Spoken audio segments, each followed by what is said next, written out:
Motif pembunuhan keji terhadap Wina Ardiani, mahasiswi cantik semester 5 Fakultas Ekonomi Universitas Bengkulu mulai terungkap. Polisi juga membeberkan kronologi dan fakta-fakta baru mengungkapkan kasus pembunuhan terhadap Wina Ardiani. Wina Ardiani dikenal sosok baik dan pendiam. Keluarga pun meminta polisi segera membekuk pelaku pembunuhan. Teka-teki terbunuhnya Wina Ardiani yang jenazahnya ditemukan terkubur di belakang indekos di Kelurahan Bentiring, Kota Bengkulu diungkap istri pelaku.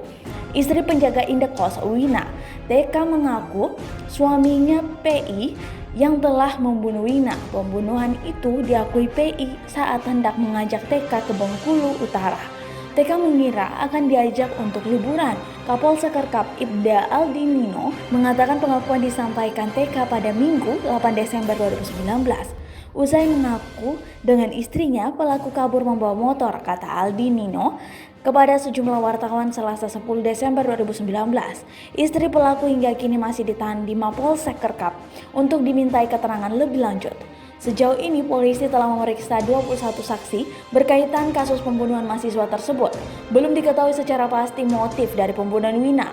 Namun, Kapolsek Kerkap Ibda Aldino Amrullah menyebut dari informasi sementara yang didapat, aksi nekat terduga pelaku PA diduga disebabkan rasa sakit dan dendam.